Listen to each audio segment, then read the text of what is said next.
Yo, what is going on, everybody, man? Ooh, it's been far too long. I just want to make sure. Can you guys hear me right now? Can y'all hear me in the chat? To everybody that's out there in the chat, can y'all hear me? Let me know, because I don't want to keep talking if you guys can't hear me. So let me know something real quick. But in the time being, okay, so you guys can't hear me. Okay, I just wanted to make sure because I was having some audio issues beforehand. But for those of you guys that are new, my name is Calvin Domingo, aka Steezy A. Smith.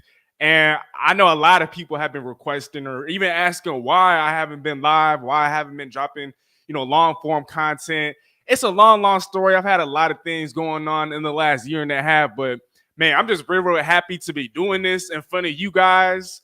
As we all know, we finally have a new head coach, Mike MacDonald, the youngest head coach in the National Football League at 36 years old. Some are saying that he's a defensive version of Sean McVay.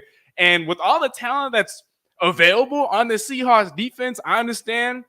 I'm not going to sit here and say that, oh, yeah, this is, that Ravens defense. Obviously, a lot of the players that they had, they did a lot of phenomenal things. And just individually, there's a bunch of talent on that team. And so I'm not going to sit here and say that Seattle's going to mirror what they did. But in the next couple of years, I mean, shoot, I would not be surprised if Seattle ends up having a top 5 defense. I mean, you guys have heard it here time and time again. If you follow me on Instagram, if you follow me on Twitter, I know I haven't been nearly as active on YouTube.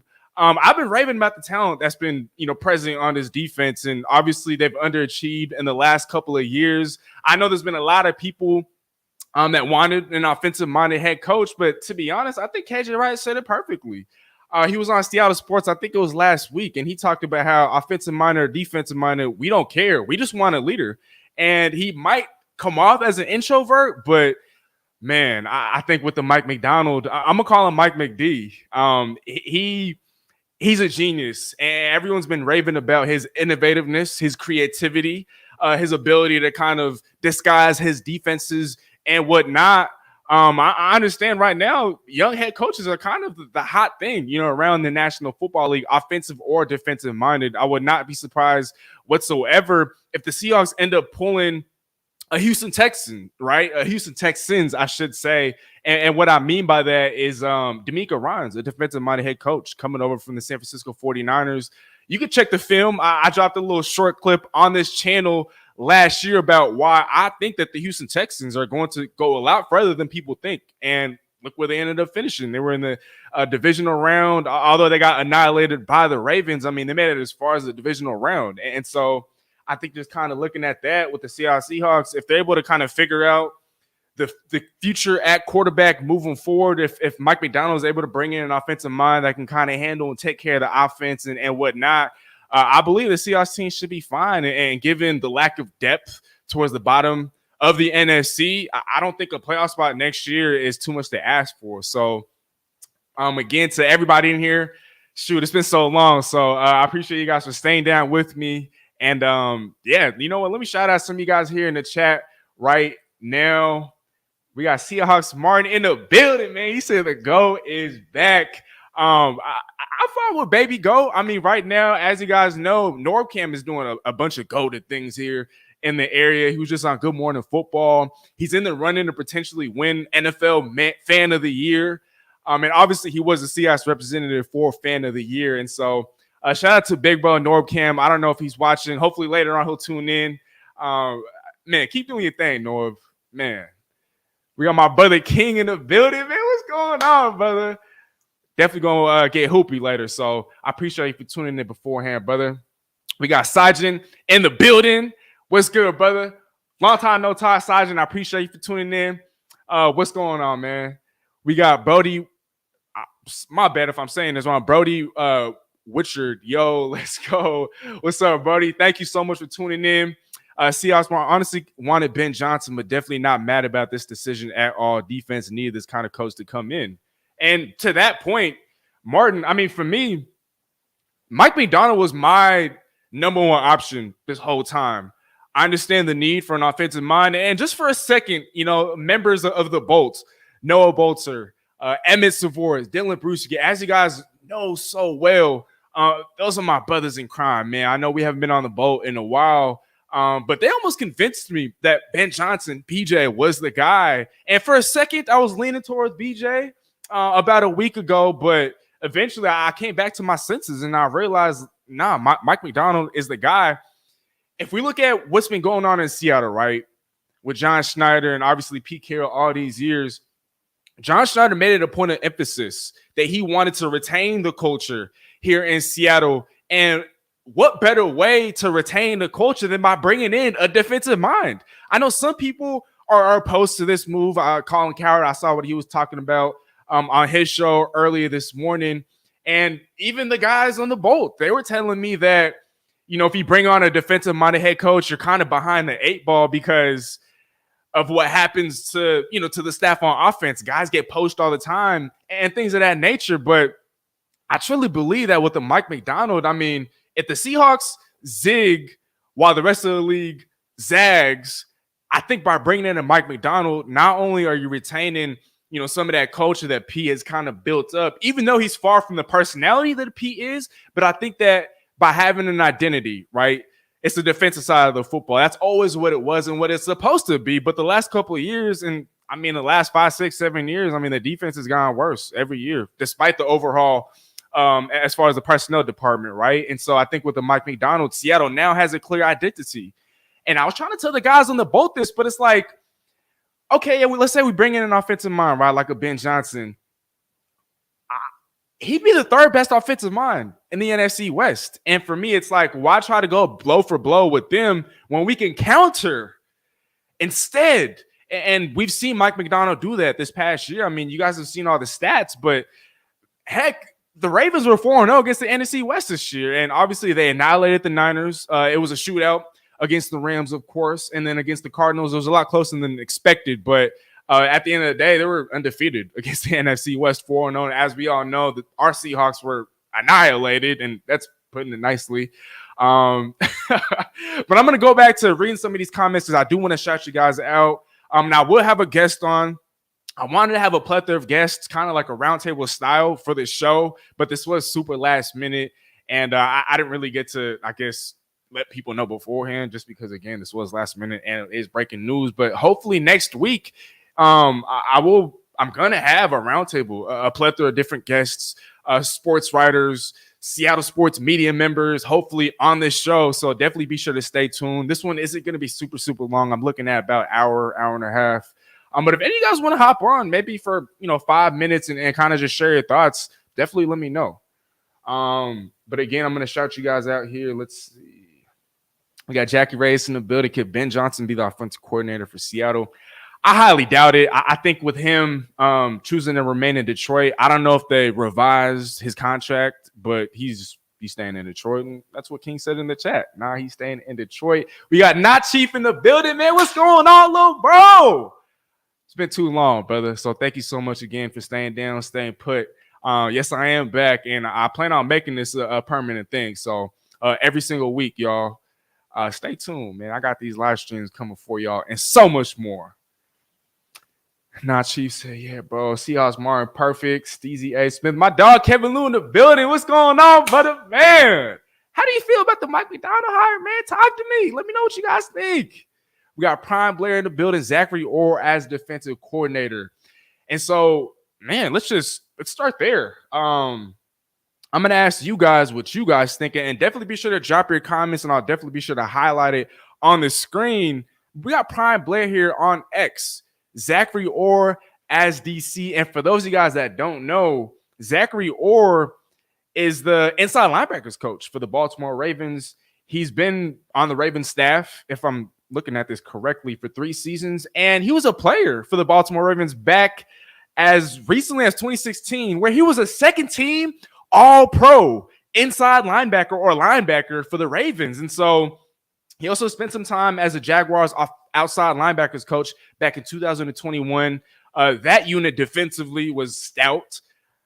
Zachary Orr, and man, I wouldn't mind if he was the defensive coordinator. Obviously, John Schneider at the end of the day has all the control, and he is going to be able to dictate who's going to be, the coordinator here, the coordinator there, and the rest of the staff members, both offensively and defensively. But I'm sure that Mike MacDonald's going to have a bunch of say in who, is going to be his offensive coordinator and who his defensive coordinator is going to be. So Zachary Orr, I wouldn't be mad at that. Again, he's played in the league. He's had an all-pro season in the league. He's oversaw defensive units that have been some of the top tier units in the league. I wouldn't be mad at that. A fresh face, a young face, a guy that's also innovative, a guy that can kind of help turn this defense around. Yeah, Zachary Orr, definitely a candidate to be on the lookout for. I know some of you guys are kind of talking about, oh, it's so late in the coaching cycle that there aren't a bunch of coordinators left. But y'all, did we forget who's running this front office? It's John Schneider. And as innovative as he is, Mike MacDonald, people forget that he spent one season as a defensive coordinator over at Michigan. And I'm actually going to bring this up because I don't know if you guys watched NFL Live, but ESPN's Dan Graziano spoke with the front office member. And here's what that front office member said. Quote, "Don't forget, that was his defense that won Michigan the national title this year." And obviously, he wasn't there because he was the DC for the Baltimore Ravens, right? But everything that Michigan did defensively, maybe not everything, but a lot of what they were doing defensively this year as far as scheme, and play calls and disguises and just everything along that line, right? Those were all inspired by Mike MacDonald. And so when I look at Mike MacDonald, he has 9 years as an NFL assistant, right? He has 1 year as a defensive coordinator over at Michigan. He's had nothing but success, both in the NFL and in college, having been alongside both of the Harbaugh brothers, John Harbaugh and Jim Harbaugh. I just, look, I'm not trying to jinx anything, but I just don't see how he's not going to succeed in Seattle. I think that he's definitely the best replacement for Pete Carroll, the dawn of a new era, right? And so, man, I'm just so excited. I'm just so excited. We've seen Mina Kimes. We've seen a bunch of these other Seattle sports fans and media members just rave and hype up Mike MacDonald. I mean, we look at what Baltimore did, right? The first team in NFL history to finish with the defensive triple crown. Let's look at some of the stats here. Where can I find that? Okay, yeah, right here. So the Ravens became the first team in NFL history to simultaneously allow the least amount of points per game at 16.5, finished with the most sacks with 60, and finished with the most takeaways, 31. Defenses don't just do that. And I heard someone say this, but I think that Baltimore Ravens defense has probably been the best defense the NFL has seen in the last 10 years, perhaps since that Broncos defense, right, that won it all in 2015, or maybe we can go back to the LOB of the Seattle Seahawks. I mean, what other defensive units have stood out like these Baltimore Ravens have this past year? And so we don't want to take anything away from what they did, despite having been knocked out, obviously, in the AFC Championship game. Some of the guys to kind of highlight, though, I mean, Kyle Hamilton, who was a first-team All-Pro safety this year, had a career year. Justin Madubuike, just in time for free agency, second-team All-Pro, finished with, 13.5 sacks as an interior defensive lineman. Patrick Queen had a career year, second-team All-Pro. Jadeveon Clowney, who we are familiar with here in Seattle, tied his career high with 9.5 sacks. They all had career years under Mike MacDonald, and we can't forget about Geno Stone, who finished tied for second in the NFL in INTs with 7. And he had 1 career INT in 3 seasons prior, and you guys probably remember this. I don't know if you have short-term memory loss or anything like that, but against the Seattle Seahawks, he had to pick Geno Stone on Geno Smith, and so definitely familiar with his game and what he brings to the table. But let me go back to the comments here. I know some of you guys are definitely offering some input. Let's see. We got Brandon in the building. Not sure if Mac will call the defense or if he hires Weaver to do so. Definitely something to ponder. We got Alan in the building. Thank you for tuning in, Alan. The man, my brother, man. Thank you so much. Great point. Thank you. Thank you, Seahawks Martin. Nasty PJ. We got to reflect the sun in the building. Let's freaking go, Seahawks. I think that's what they're trying to say.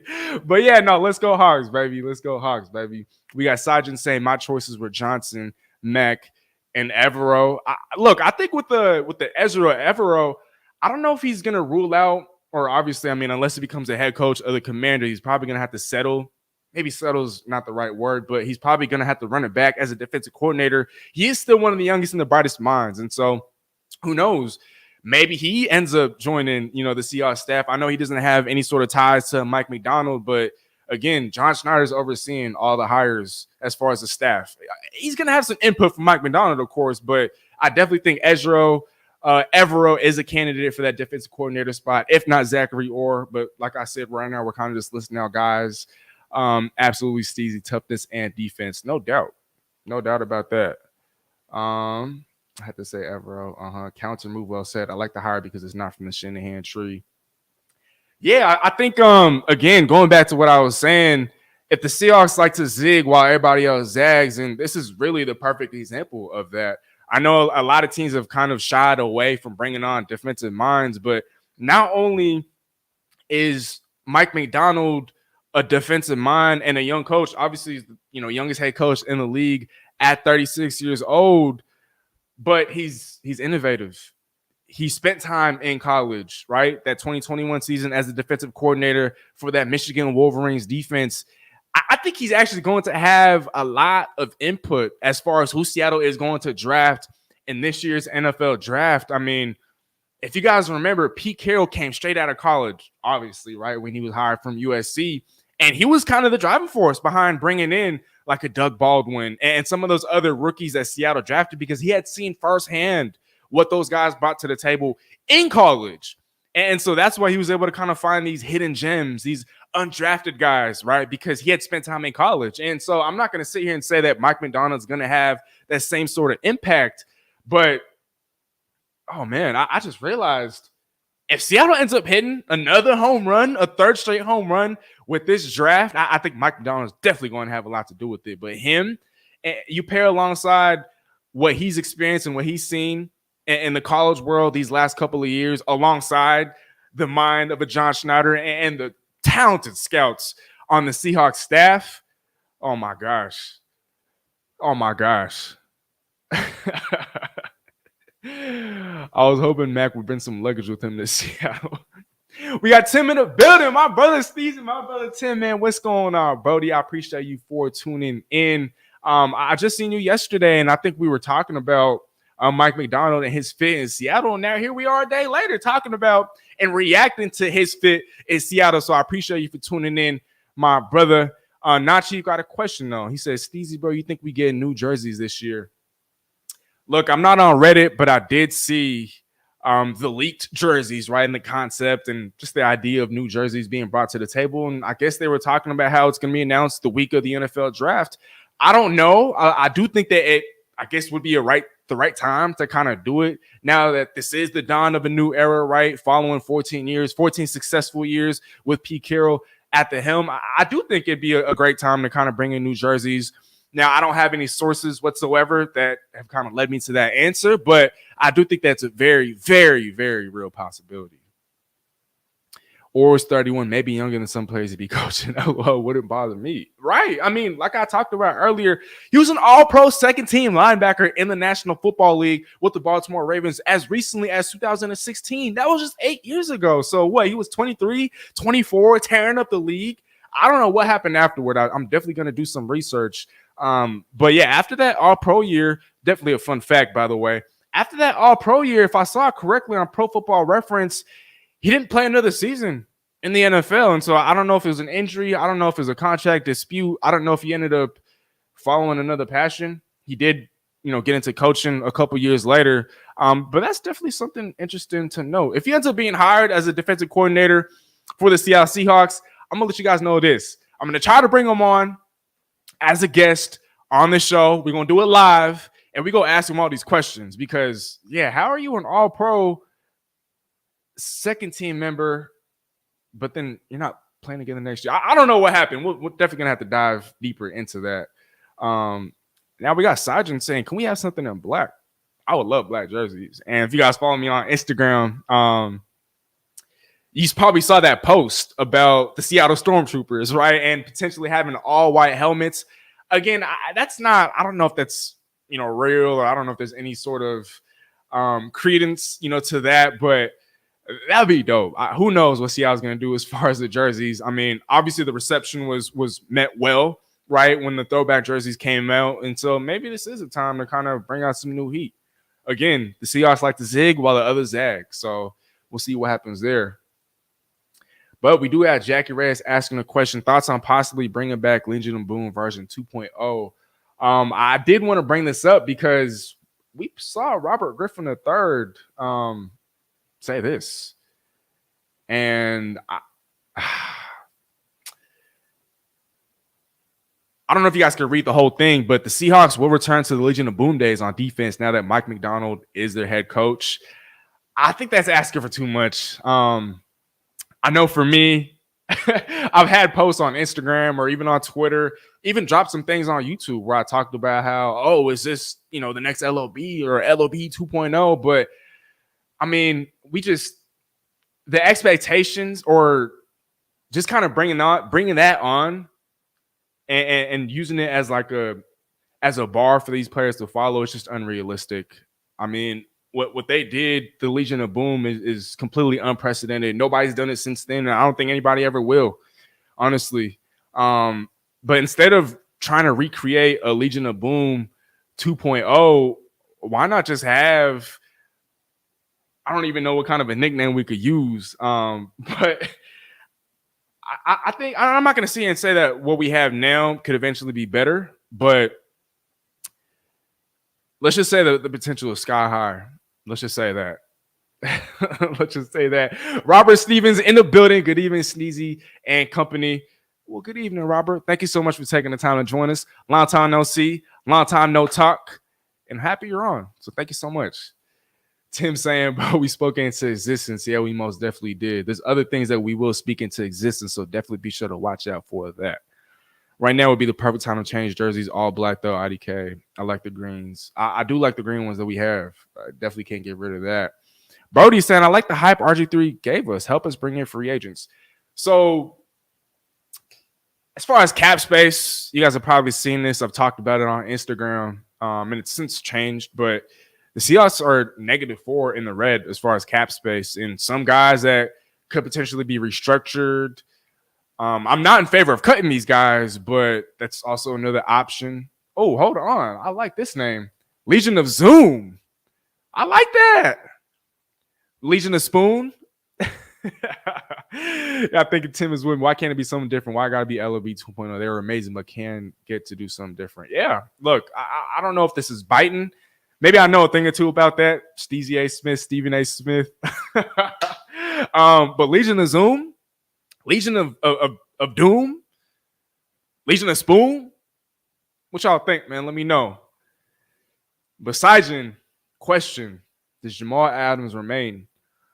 This might be an unpopular opinion, but I think, yeah. I know Seattle, and if I'm remembering this correctly, Seattle did restructure his contract. And so I don't know if Seattle would be willing to restructure his contract again. Obviously, because that does have cap implications down the line. You're almost essentially kicking the can down the road, right, per se. And so I think with what we saw Mike MacDonald did with the Kyle Hamilton, with the Geno Stone, Marcus Williams, one of the league's better safeties, I think there's hope for Jamal Adams. And as long as we could use him closer to the line of scrimmage and hopefully, I guess, in accordance to his strengths, then I think we could see a career year. And I know I say this ad nauseum, but Jamal Adams, when used correctly, can still very much be a superstar in this league. And if anybody is going to unlock that potential and bring back what we saw in 2020, it's Mike MacDonald. So, yes, I believe Jamal Adams is going to stay. Again, as far as trade scenarios go, I just don't see a team trading any sort of capital and taking on that contract. And so I don't think he's going to be traded. As far as cutting him just straight up, I know that'll save us some money, but if we restructure Quandre Diggs, if we restructure a Tyler Lockett, if we restructure a DK Metcalf, if we restructure or cut perhaps a Will Dissly, there are other avenues to create cap space. And so I'm not in favor of just cutting Jamal Adams straight up just because when healthy, let me not say that. But just because there's a new defensive mind in place, why not give Jamal Adams an opportunity to work with him? Now, if it doesn't work, if he can't stay healthy, then this year is probably his last year in Seattle. I will say that. But I think, again, to answer your question, Sajin, Jamal Adams, yes, he is going to remain. And Tim agrees. He thinks the Legion of Doom is nasty. But he also is saying to get rid of Adams. And again, I did preface by saying that was an unpopular opinion. And so I'm not going to sit here and be mad at y'all if you guys want to get rid of a Jamal Adams. But again, give the man another chance. I know Seattle's giving him chances time and time again, but the defense as a whole has struggled immensely. And I know him not being available and him not being used correctly has kind of played a part in that. But nah, y'all, we got to give him one more chance. One more chance. Just because even if Seattle were to cut him post June 1st, there is still somewhat of a small dead cap hit. And instead of that affecting, Seattle's salary cap space and him not being on the field, why not just swallow it for another year? I mean, again, Mike MacDonald, we're not going to expect him to just come in and Seattle's going to be a Super Bowl contender tops. Like, I'd give it a year or two. But yeah, no, I'm in favor of keeping Jamal Adams. I think now since we got MacDonald, we're probably not getting Penix this year. I don't know. Mel Kiper Jr. obviously mocked J.J. McCarthy to the Seattle Seahawks at 16th overall. That's probably not going to happen. But if Seattle, because they don't have a second-round pick, if they want to go quarterback, I think they're better off trading down.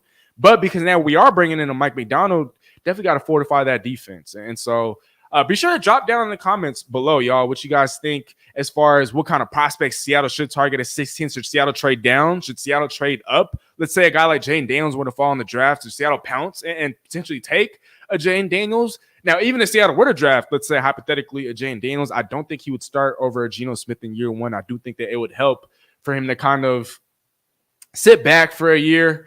But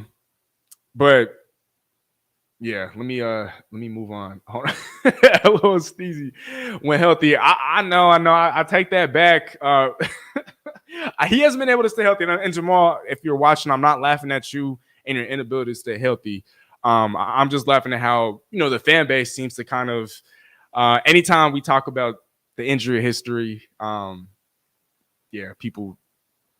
This is getting awkward. Let me move on here. When he was on the field last year, what did Adams do? All right. This is going to turn into Jamal Adams Bash Fest. So I don't want that to be the case. I mean, we're here to talk Mike MacDonald and his impact and what he's going to do. He's going to work wonders for this defense, y'all. And that's with or without Jamal. But I do think that if it's with Jamal, we're going to see a different version. But I'm a little worried because if you guys follow Jamal Adams on Instagram, these last couple of days, he's just been posting a bunch of his throwback videos, highlights, and pictures of him in a Jets jersey.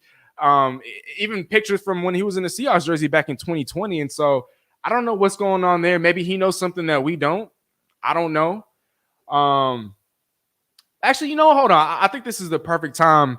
I do have one guest. The others kind of flaked out last minute.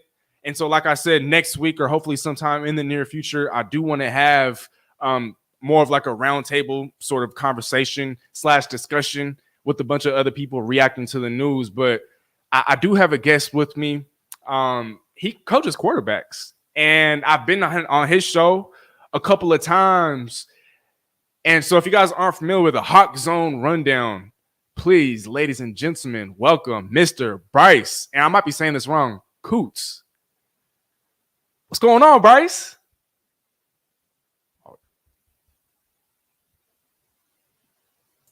There we go. Hey, how's it going?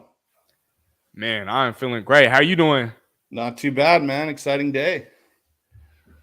Yo, Bryce, thank you so much for taking the time to hop on. Bro, just give me your initial thoughts. Like, what was your initial reaction when the news broke this morning? What were you doing?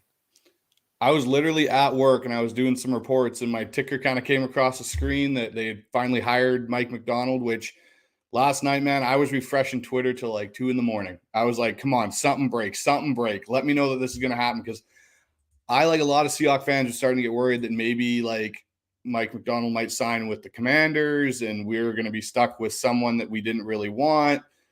And, to see his name finally come across the ticker, like, it's a good day to be a Seahawks fan again. No doubt, Bryce. And before we move on, I do want to give you a chance just to kind of shout yourself out, shout out your socials, shout out your show. Let the people know where they can find you. So I'm part of the Hawk Zone Rundown with RMAC, and we're on YouTube. You can find us there under the title Hawk Zone Rundown, Spotify as well. We're a fairly new podcast, started about a year ago. I've been a Hawks fan since like the mid 90s, back when John Kitna was there and they were in the AFC West in the Kingdom. So I followed this team for a really long time, played quarterback in college. Basically kind of got into the podcast world, and me and RMAC have been going at it ever since. Had you on our show a couple of times. So it's been a fun ride so far. Man, I wish Ryan would have been able to, or RMAC, right? I wish he would have been able to join the show. That would have been dope just to kind of run that back. I know we did talk about Mike MacDonald as one of our guys. Was he your number one option? He was my number 2 option. He was 1B. So I was a Ben Johnson guy. I kind of wanted to lean into the offensive side of things a little bit. And I had gone back and forth between the two of them. When Ben Johnson obviously pulled his name out the other day out of consideration, I was like, hey, John, if you're listening, please go get Mike MacDonald. Like, we had a podcast about it and we both said, like, you got to go get Mike MacDonald now. If this is the case, like, you got to go get him. Right. And I mean, obviously a lot of people are related, right? A lot of Seahawks fans are ecstatic. And so I know this is a little too early, but I do just want to ask you, Bryce, what do you think is a realistic expectation for the Seattle Seahawks going into next year? I understand free agency has yet to kind of take place. I understand the NFL draft has yet to kind of take place. And I also understand that the Seahawks don't have a lot of cap space. But what do you think are realistic expectations next year? Do you expect a playoff appearance? Do you expect at least a record above 500? Talk to me. That's going to be the ultimate question. I think Seahawks fans are going to have to be patient. And that's a big thing. I think that maybe it's going to be a bit of a struggle for a lot of fans out there because we've been so accustomed to above 500 seasons, playoff appearances.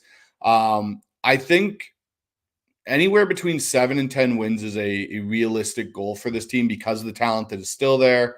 But, I don't want anyone thinking like all of a sudden because we've hired Mike MacDonald, we're going to be going through the divisional round and possibly playing in an NFC championship game in the next year. It took him about 2 years to get Baltimore's defense going. It took him about a year or two to get Michigan when he was there with Jim Harbaugh there to get going. So it's going to take a bit of time. There are pieces there, but ultimately we'll have to see what it is. I think anywhere between 7 and 10 wins. I will say this, though. It's going to be a lot more fun to watch than this last year. No doubt. Because, and I read this in a piece earlier today, but some of the front office's concerns with Pete Carroll was his inability to kind of adjust, especially defensively, right, against the powerhouses of the division. As I talked about earlier, and as has been brought up ad nauseum, I mean, the Baltimore Ravens and Mike MacDonald specifically went 4-0, swept the NFC West this past season. And so, Bryce, I want to ask you, I mean, do you foreshadow the same sort of success against the NFC West? I understand, the Baltimore Ravens have a bunch of more talented playmakers on the defensive side of the ball than the Seattle Seahawks do right now, but do you see similar success? I do. I think what we can see is not a closing of the gap for the Seahawks right away, but I think we'll be in more competitive games. I think the defense now with MacDonald here, if he brings some of his coaching staff over and maybe some of those free agents they do have in Baltimore follow their way here to Seattle, I definitely think he has a formula. He has a way of doing things. And you look at what he did in the AFC Championship game versus Patrick Mahomes. He's going to make a difference when it comes to scheming because of how multiple and the disguises he does. Like the Ravens, man, led the league in sacks this year, and they were one of the least blitzing teams in the NFL. So that means we're keeping more guys in coverage to deal with McVay, to deal with Shanahan, and their style of offense they like to play. Like you look at how he handled both of them this year, and Mike McDaniel in Miami. Like I honestly believe he's going to bring us a little bit closer to closing that gap faster than we would have otherwise. Okay, well said. And we talked about this earlier. Seattle doesn't have a lot of cap room, but a lot of fans are clamoring for a Justin Madubuike or a Patrick Queen, maybe even a Geno Stone if Seattle decides to move on from a Quandre Diggs or a Jamal Adams. Do you see Seattle targeting some of these guys, and particularly these Baltimore free agents, to kind of help Mike MacDonald, at least as far as setting an example on the field? Yeah, I do. I think there's going to be some guys we'll see carry over. Now, I don't know what guys that'll be. I could see a Geno Stone, for example, because we both discussed about Quandre possibly being a cap casualty this year, or Jamal if he retires possibly, or as a cap casualty. But I think he's going to bring a couple of guys with him just to help allow the other players in Seattle to adjust to that system. Guys that already know the system, understand the terminology, make that a little bit of an easier transition, for him as a coach to be able to get some immediate success with that defense, as well as coach up guys like Witherspoon, and some of the linebackers, D-line that we may have here. Bring a couple of the guys with them. I'm not saying a lot, but maybe a couple. All right, no doubt. I think for me, bro, one thing that stands out, and Mina Kimes kind of talked about this, is Mike MacDonald's ability to bring the best out of every player. I brought the stat up earlier today, but Geno Stone, in 3 seasons prior to his breakout this year, he had 1 combined interception. And this year, he was second in the National Football League with 7. And one of those came against us. As everybody here knows, Geno Stone, I think he'd be a terrific fit in Seattle. I don't know if Quandre or Jamal is coming back, but if Seattle decides to let those guys loose, whether that's cutting or trading them, I definitely think Geno Stone is a name to look out for. I don't know if I was able to get your thoughts on this, Bryce, but who are some candidates in mind as far as the offensive coordinator, as far as the defensive coordinator for Seattle moving forward? Are there any guys that you think are kind of flying under the radar? I think when these moves generally happen, you're not sure who he's going to bring. Usually they're positional coaches. So I know T. Martin's name's been thrown around out there, the quarterback coach currently in Baltimore, possibly as an OC. Zachary Orr, Denard Wilson. Denard Wilson is one I'd really like to see if they're going to bring a DC in. He's the DB coach in Baltimore right now, and he's interviewed for a couple other DC jobs. So I think he'd be a really good hire to bring over. There's always the possibility for the OC position of being Mike Kafka. Like, I think a lot of people got to remember, McDonald's not just going to get to name his staff on his own. John Schneider said in his press conference he has control of the coaching department. So I think you may see a kind of a symbiotic relationship in a way between these two on who they want to bring in, who are some guys to, help McDonald out. Because if he's going to still call plays on defense, whoever you bring on offense, you don't want them to be as necessarily as raw as a offensive coordinator. You may want to bring in a more veteran guy, a name like, I know this may scare people, but Frank Reich. Bring in a veteran, kind of like when McVay took over with the Rams. They brought in Wade Phillips, who was a very seasoned defensive coordinator, to help deal with that side of the ball. Bring in maybe a more veteran offensive coordinator to help deal with the offensive side so McDonald can truly focus on getting the defense underway. Well said. I don't know if this is player speak, but I don't know if you saw this, Bryce, but we saw Patrick Queen rave about Mike MacDonald and talk about how I just think he's a wizard. Quote, he's the best candidate out there. Nobody cares like him. Kyle Hamilton was interviewed at the Pro Bowl games earlier today at the Pro Bowl games practice, and he talked about how that Mike MacDonald defense is very complex, but once you're comfortable and once you have an understanding of the scheme and whatnot, I mean, you're kind of in position to succeed. And so do you think that this is just players speak, or do you think that there's actual credence and validity to what that players are saying about Mike MacDonald? I really do think there's a lot of evidence to support what these players are saying. If you look at his time when he went back to Michigan, so he started out as an intern with John Harbaugh, then he gets pulled to Jim in Michigan as his defensive coordinator. Well, at that point, Ohio State had been kicking the crap out of Michigan for years, and Jim Harbaugh was on his last stand there at Michigan to try and keep his job. They bring in Mike MacDonald as the DC, and in that first year, he flipped the switch with that defense, and they beat Ohio State the next 2 years in a row. He comes back to the NFL now with Baltimore as a defensive coordinator, and you got to think too, Baltimore is a defensive centric organization. They always have been. So to move through the ranks like he has, be the DC and be the guy where Wayne Martindale left or basically got told you're kind of going on your way because we're bringing in up this new guy.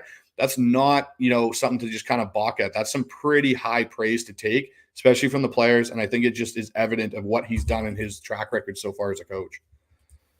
Right. And I think one guy that stands out to me in particular is a Jadeveon Clowney. I mean, us here in Seattle, we saw what he brought to the table a couple of years ago. And to be generous, it was somewhat underwhelming, the sort of season that he had. There were a lot of pressures, but just, a lot of those plays, they weren't resulting in sacks. And so I know that's not the biggest indicator of things, but he tied a career high in Baltimore this year with 9.5. But if you remember throughout the offseason, nobody wanted him.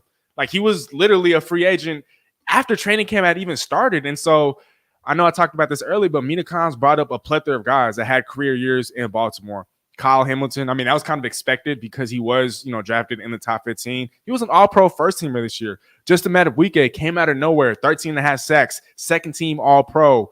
Michael Pierce, another interior lineman who had a career year. Patrick Queen, who struggled in recent years, had a career year in this scheme under Mike MacDonald. And so when we're looking at the Seahawks defense, there's a lot of talent, a lot of young guys. Do you have any players in particular that you believe is just going to take that next step forward? Are there any sort of guys that you're excited to kind of watch under Mike MacDonald? I think it's going to be really interesting to see what happens with Derek Hall and Boye Mafe now as edge rushers, just because, like you said, there wasn't a real alpha on that Baltimore defense. They kind of had a bunch of, journeyman guys that all had careers. Kyle Van Noy was another one of those guys. So now he's getting some actual young talent, obviously Witherspoon, Woolen, Trey Brown, that defensive secondary with Julian Love there. I think they're really going to be, getting an advantage having this guy here with how multiple he can make things look in disguise. I also think another guy is going to have a huge impact with this is Draymond Jones. I think he's going to find a way to unlock Draymond. Like, everyone's kind of thinking he should be a cap cut this year after how he performed. Well, honestly, he was kind of playing out of position. And I think what Mike MacDonald brings will bring a big boost to Draymond Jones and help out that defensive front. Okay. There's been a lot of sunshine, today, and obviously, you don't want rain to kind of ruin that. But if there were, I guess, any sort of qualms about this hire, because you did talk about how he wasn't number one, he was 1B, right? Do you have any sort of issues, or do you have any sort of worries moving forward with Mike MacDonald as a head coach moving forward? I do have a couple. One being obviously his lack of, I guess, coaching experience in the NFL. Like, yes, he's been around the league, but truly in a coordinator position, like relationships, what is his staff going to look like? Like, obviously he got the job, so he's definitely got a staff in place in mind. So that's going to be something to monitor going forward. Like, how much of a rookie staff does he bring in of young guys, or is it going to be a mix of young and old? And then on the same token, like, we're hiring a defensive guy as a head coach. So that means our OC, if we nail the OC hire, we're likely looking for an OC in 2 years probably, or, maybe even the year after. So having that revolving door possibly at the OC position is definitely going to be tough, especially if we, in the next couple of years here, take a young quarterback. We want to have that, symmetry between those two. And we don't want to have it where we draft a quarterback and kind of, a year after he gets drafted, we're changing OCs on him again. So those are about my only reservations, really. Other than that, I think the Mike MacDonald hire was kind of, a home run hit out of the park. I know we're here to talk Seahawks football, but before we continue, and Bryce, if you're cool, can I have you on just for the next 10, 15 minutes just to wrap up the show? I mean, absolutely. I don't plan on being on for too much longer. So we're having some great discussion. Thank you. I got to ask, because I want to kind of, before we circle to this comment, there is one more vacancy, right, in the NFL. It's the Washington Commanders. And now people are kind of trying to figure out who's going to be the head coach there. Bill Belichick, Mike Vrabel. Maybe they hire Eric Bieniemy. We can keep this brief, but who do you think is the best fit for head coach in DC? I think it's actually Dan Quinn. I think Dan Quinn's the best fit for DC for what they're set to embark on. And that's the fact that they're kind of in a full rebuild. And one thing about Dan Quinn, as much as we talked about him here in Seattle, that Pete Carroll culture that Dan Quinn came from and knows, I think that'd be a welcomed addition there, especially they have a young quarterback. They've got a lot of cap space. He also knows that division. He knows Dallas. He knows Philly. He knows the New York Giants. So I think that gives you a bit of an advantage there going into those games within your own division. I think that should be their hire. Now, whether or not that ends up being the case, I don't know. The other hire, maybe Mike Vrabel. I wouldn't go Belichick. I think Belichick is probably going to have to wait out this cycle. But either Vrabel or Quinn. But I think Quinn should definitely be top of their list now, considering their selection choices. Okay, let's say Quinn isn't hired as the head coach.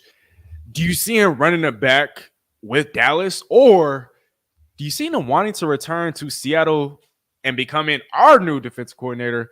What are your thoughts about that?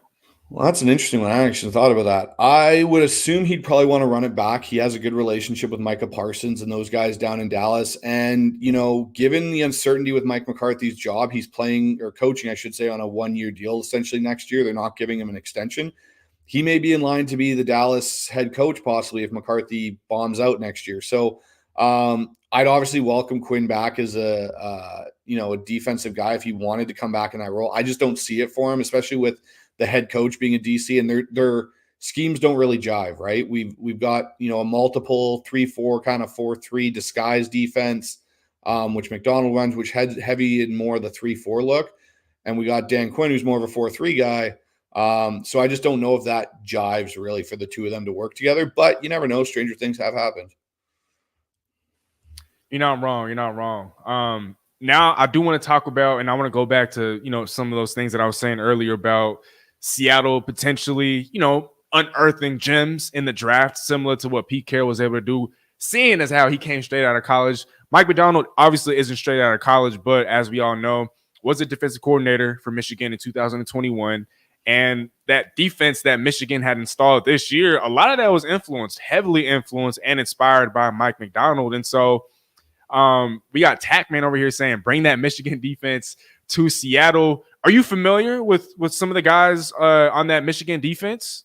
Yeah, I'm familiar with a couple of them. I think his name's Colson, their middle linebacker. He was an absolute stud this year. There's a couple guys within that secondary. And overall, the one thing that Michigan's defense really, I watched the Washington, obviously, national championship, and I've watched Michigan for a while. They're very multiple, and they have guys that are Swiss Army knives that you don't have just an inside-outside corner. You can move guys around. You look at how he's used Kyle Hamilton this year with the Ravens. He was kind of, a nickel defender. Then he's a safety. So the things that he's able to do, there's the one thing I will say for him, though, coming out is the D-line and the front seven of those Michigan's defenses that are now coming into the draft this year. That's going to be a big, I think, point of emphasis for our Seahawk team in the draft is getting the trenches built properly. So I wouldn't be surprised if we don't see a few Michigan guys coming through in the draft for us. Okay, interesting. And I'm trying to look for this comment. So Tackman over here is saying that Wagner might not fit McDonald's scheme. And there is probably some truth to that. But for me, I also believe that if John Schneider wishes to retain some of this culture in Seattle, I know we've taken a great first step in doing so by bringing on a Mike MacDonald. But I also think that you have to have some of those elements on the field, right? And so veteran guys like a Quandre Diggs or a Jaron Reed, I know he's a free agent, Bobby Wagner. What are your thoughts about that? Do you think that even though he's not a hand-in-glove fit with this defense because of his leadership and because he knows the culture through and through, do you think that it's a priority to kind of bring him back? This is something I've been toying with on our own podcast about trying to figure out if Bobby's going to be back or not. It's really going to be interesting because I totally agree with what you're saying about keeping Bobby for the culture, the leadership factor on the field. But people look at the NFL stat of him leading the league in tackles. That's not exactly the most boyish stat you want to have because when you have that stat, that means there's some other issues on your defense. And Bobby Wagner isn't the 3-down linebacker he was in the prime of his career. So if he's to stay and they make him a run-stopping defender that's on there for first and second down, and then he's coming out in the pass situation, then yeah, I think there's a role for Bobby. But does Bobby want that role, or does Bobby want to be on the field all the time? And the other thing you got to ask yourself too is how much of Bobby being here is going to cause maybe not friction, but a reminder of Pete's culture. And, from the sounds of it, McDonald has a positive culture, but it's very different than what Pete ran. So that could be kind of a clashing of heads. So it'll be very interesting to see what happens with Bobby. But with Tackman, I tend to agree. I don't know if Wagner's a fit for what McDonald wants to do here. Okay. Yeah, you're Bryce, you're not wrong. It'd be really sad to see though if he were to kind of come to Seattle, return for a year, and then end up leaving again. We'll see what happens. He is getting a little older, and we've kind of seen that on the field. And so obviously we don't know what's going on in his head, but I would hope he's not opposed to just being a first and second down player. I mean, it would definitely save some miles and reduce some of the miles on his legs. We'll see what ends up happening, but I just can't picture him in another jersey. I mean, just him in the Rams jersey, number 45, like that was awful. I know he had not a career, but he had a spectacular year that year. But just the way that looked, it just never really felt right. And so, Bobby, if you're listening, I hope that you don't look at that as a bad thing by being a first and second down player. I mean, that'll keep your legs fresh come playoff time. So we'll see what happens there. But Bryce, I never got your input because this was something that was kind of like a topic of discussion prior to Seattle bringing on a Mike MacDonald. But Mel Kiper Jr., he dropped his first NFL mock draft, what was it, a week ago now? And he had quarterback J.J. McCarthy at 16th overall. I dropped a little short about that, and I don't want people to confuse it with me saying that, oh, I'm in favor of that. But if Seattle were to trade down, and if Seattle wants a quarterback in the first round, I don't think that he'd be a bad pick, just because we don't have a second-round pick. You know, let's not forget that. And so if we want a quarterback and we're intent on getting one in the early rounds, it's going to have to be towards the bottom of the first. But I really just want to get your thoughts on that. Like, do you think Mel Kiper is off drugs?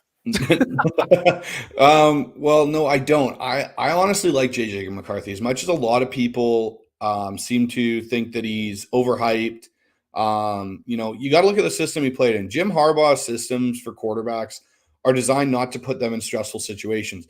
JJ McCarthy's also just turned 21 years old. Like, he won 27 games in college football in one of the toughest conferences. And I would say I wouldn't pick him at 16. I do exactly what you said. I'd trade down. There's two quarterbacks in this draft that for me are good trade down picks. And because I'd like to see Seattle really fortify their trenches, build the interior of that O-line, build the defensive line. So if you can trade down and get JJ late first, early second because you accumulate some picks, I think that would be a really smart move. Obviously, Mike MacDonald's going to have some experience because JJ was there when he was there at Michigan. So there's a little bit of overlap there. But then I also look at it and I kind of go, you know, Spencer Rattler's another quarterback that I would take a look at, and you could probably get him in the third round. And just, you know, the thing is I don't think we have to stress the quarterback as much as people think, because of the fact Geno is still, you know, top 12, top 15 quarterback in the league. You've got a rookie head coach. He adds some stability there. So, you know, if you bring in a JJ McCarthy later on in the first or second round, great. And he can sit and learn from a year. I think that's an obvious upgrade over Drew Lock.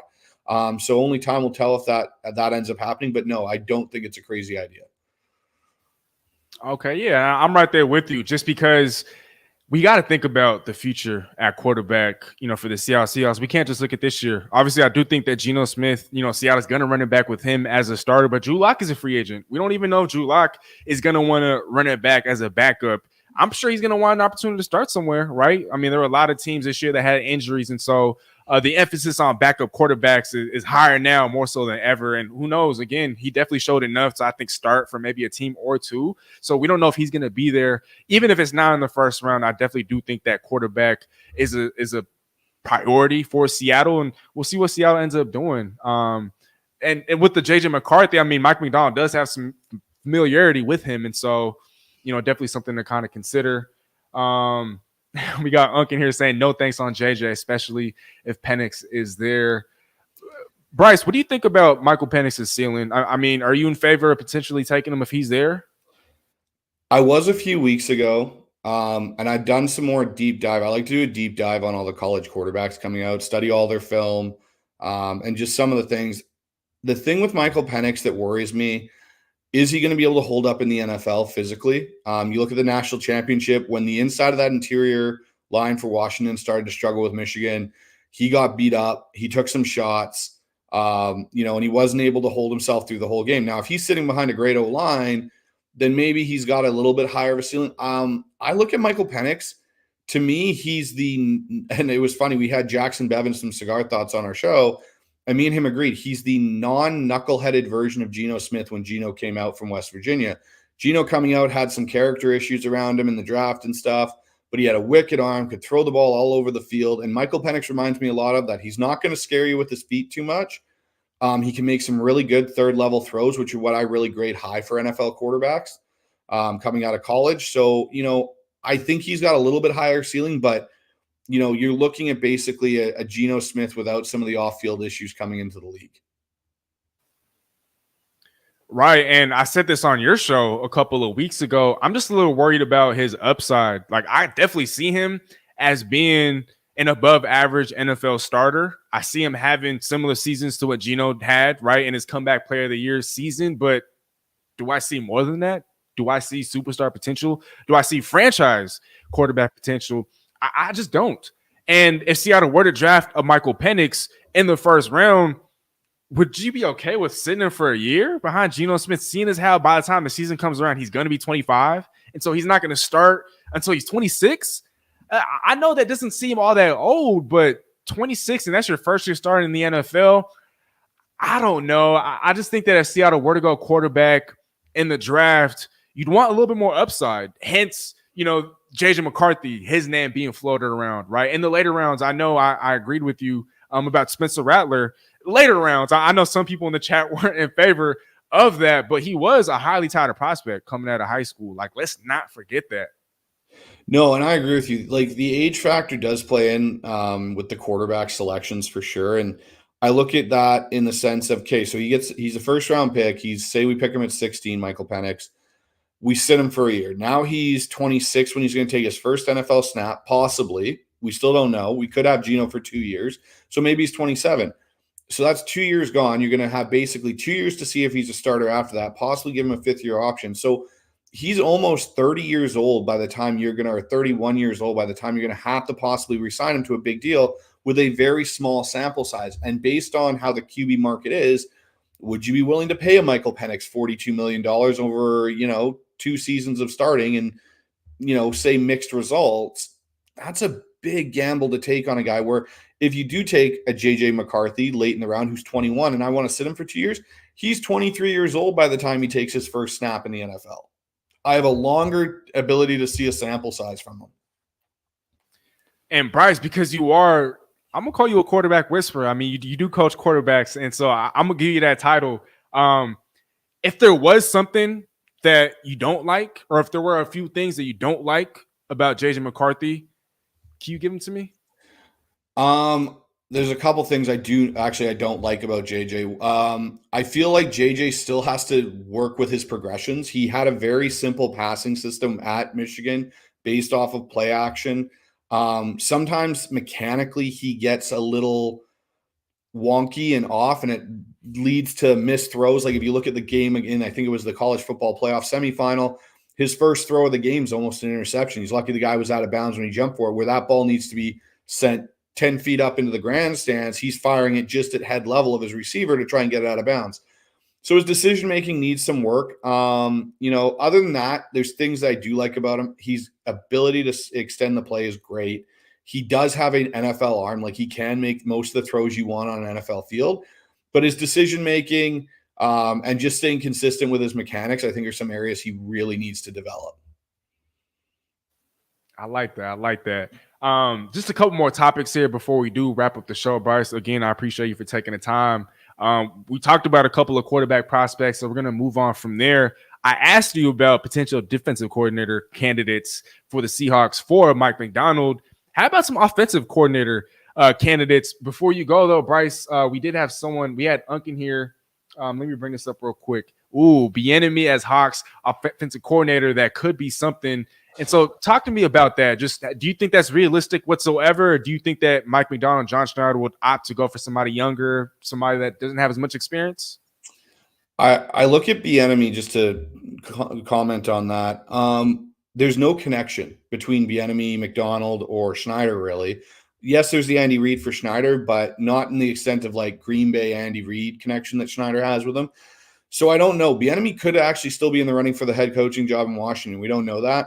But it's just odd to me with Bieniemy how he's somehow keeps getting overlooked. It's just, I wonder if there's something character-wise or that's causing issues.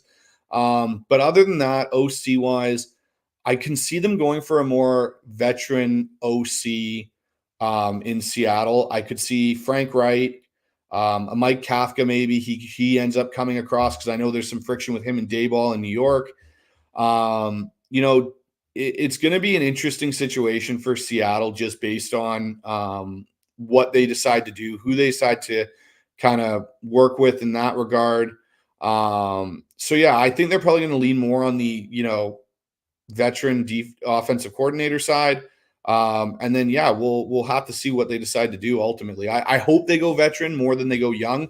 Not because I don't think a veteran guy can be innovative. I just think it'll make life easier for MacDonald his first couple of years as a head coach. Well said. We got D Moore asking who are the DC candidates mentioned. I brought up one earlier, and I think Bryce kind of touched on it as well, but Zachary Orr, the inside linebackers coach for the Ravens, and like we also talked about at the top of the show, he was an all-pro second-team linebacker for the Ravens back in 2016, and then after that just disappeared. I don't know if he went straight into coaching over at the college level, but he was an all-pro and then just bounced. And so he's still young. I think somebody mentioned that he's 31 years old, so he'd definitely be younger than a Bobby Wagner. Outside of him, though, I'm not sure if there's other defensive coordinator candidates that have been mentioned. Or Bryce, you did bring somebody else up, right? Was it? Yeah, Denard Wilson, who's the DB coach for Baltimore, would be one that I think could definitely be considered. And I would almost say he's probably likely the front runner. Anthony Weaver, who's interviewed for a couple of jobs, he's another guy from Baltimore, the D-line coach and assistant head coach, I think. He could be an interesting candidate. There's also the possibility, of some of the guys at Seattle already interviewed. So like an Evro from the Panthers, depending on what their situation is down there with their staff, or Patrick Graham with the Raiders, depending on what goes on there. There's always that opportunity that they did these interviews to see if they could say, hey, if we do hire Mike MacDonald, would you be interested in being the defensive coordinator with him, and kind of tag teaming that? So again, I think the DC job ultimately comes down to if Mike's still going to call plays. If he is, then I think the DC job is going to probably go to more and more of his Baltimore guys that he's going to bring over with him. If he's going to kind of relinquish some of that responsibility to focus on the head coaching job more, I could see a more veteran DC being brought in. Okay, and we got D Moore here asking, is D Anton Lynn the USC defensive coordinator candidate? Not to my knowledge. I haven't heard anything in that regard, but obviously these next couple of days are going to be very critical as it pertains to who Seattle's going to bring on offensive coordinator, and defensive coordinator. And so they're saying Lynn coached with, and Mike MacDonald at Baltimore. Okay, then we'll definitely, if that's the case, then he's definitely going to be in consideration. But I haven't heard that name being floated around just yet. So there's that. Bryce, before we wrap up the show, brother, is there anything else about Mike MacDonald or just about the Seahawks in general that you kind of want to tackle or discuss? Honestly, I just think it's an exciting new era. It's going to be a little bit more interesting to watch games. Like last year was kind of a more difficult time to watch games. But I just think the one thing we really have to do as a Seahawk community is really, applaud John Schneider for taking the time to properly do this search. Everyone thought the minute Carroll retired, Dan Quinn was going to be our head coach. He did the same thing he does with the draft and worked his, magic on the pulse on the league and got his guy. Like from everything I've read and heard is Mike MacDonald was the guy. It wasn't even Ben Johnson. Maybe it was Mike MacDonald is who he wanted. He got his guy. And you know what? Like if next year's a bit of a down year and we end up 7-10 and not, in a playoff hunt, I think it's going to be a lot more exciting football. And I think we're going to have greener pastures coming forward. And that's not to discard what Coach Carroll did. I love Pete. I love what he brought to the city of Seattle. But you know what? Sometimes change is needed to, jumpstart things and put, new life into a community and organization. And I think that's what John Schneider and Mike MacDonald are going to do for the Seahawks. I want to end off by saying this is quote, and I'm a real big quote guy. And so let me make sure. From the great Aristotle, patience is bitter, but its fruit is sweet. And Seattle, with Seattle having waited this long to kind of hire their head coach, it kind of reminds me of what Indianapolis did with the Shane Steichen last year. And look what Indianapolis ended up doing this year without an Anthony Richardson.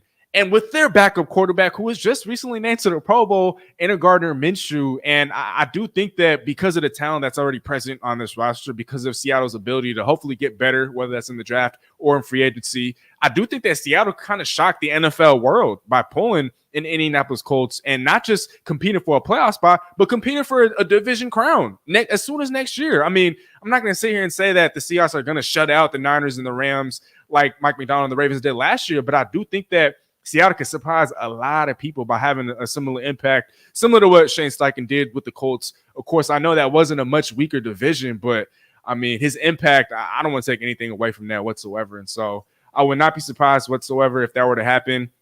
To the people, to the crowd that don't believe that Mike MacDonald is ready to be an NFL head coach, I think, to me, I take solace in the fact that he spent so much time with the John Harbaugh, with the Jim Harbaugh over at Michigan. And so, yeah, there might be some bumps and bruises along the way, and that's to be expected, right? Because before it shines, it got to rain a little bit. It's not just going to be smooth sailing the whole way through. And so to the Seahawks fans out there, to the 12s, let's just be patient. I'm going to just say that, because let's say next year Seattle gets out to a rough start off 0-3, 1-4, through the first 4 or 5 games of the season. As long as we're seeing improvement, as long as we're seeing flashes, as long as we're seeing creativity and a little bit of innovativeness, some new flavor, some new looks, hopefully disguises on defense, I think that's a big step forward. And throughout the course of the season, I do believe that Seattle is only going to get better. And so, I just want to say, he was the perfect hire, Mike MacDonald. I think he's the perfect successor for Pete Carroll, because, again, and I've been saying this ad nauseum, if you're going to retain some of the culture, you want to keep that identity that brought all that success in the first place. And now we know that this team is going to be a defensive-minded football team moving forward. Depending on the offensive coordinator, we don't know what's going to happen there. But obviously, if this team is going to implement its identity on defense, then they're probably going to look to run the ball a little bit more. But at the same time, I mean, there's still a bunch of talent at the pass catcher spots. And so I just want to say Seattle did hit a home run. I give this hire an A++++.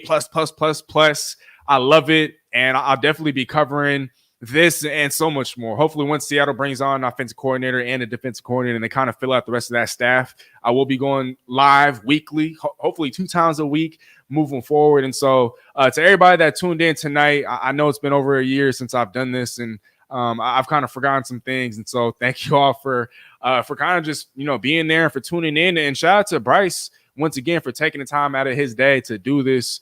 But Bryce, I do want to give you the floor one more time before we do wrap this up. Where could people find you? What can they expect next? And what you got going on? What's new? So you can find the podcast on YouTube, Hawkstone Rundown, as it's spelled right on the screen. And then we also have a Spotify page, Apple Podcast, all that kind of stuff. It's on all those platforms. Myself and Armac are both on Twitter. You can find me at Bryce Coots on X, and Armac on X. I think it's Armac09. You can find us there. Send us questions, DMs, whatever you want. In regards to our show, we got one coming up tonight to talk about, obviously, the Mike MacDonald hire. And then our next big episode will be Sunday. It'll be Sunday night. We'll have Dan Viens coming on from Seahawks Forever to talk about the Hawks and obviously the changes in the new era we're about to start on. So, that's where you can find us.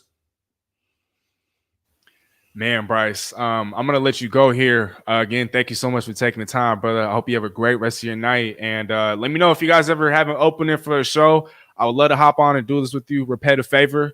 But we'll definitely keep in touch. So take it easy, man. Thanks for having me. Yes, sir. Take care, Bryce. Take it. All right, y'all. Well, that was Bryce Coots of the Hawkstone Rundown podcast. Definitely be sure to show him some love. Tune into their podcast. I've been on the show a couple of times already. I don't have the link in the description, so I apologize for that. But once again, I'm going to put it here in the chat real quick. Hawks Zone Rundown podcast. Definitely be sure to show him some love. And give them a follow, give them a listen. They definitely do a lot of great work. They've had some phenomenal guests on. They've had Mike Sando of The Athletic. And there was another guest who was, they had Lofa Tatupu on actually prior to me. So he's a dope guy. I love talking football with him. Real quick though, I do want to highlight what Unc said. If we feel comfortable on 3rd and 15s again, it will be a success.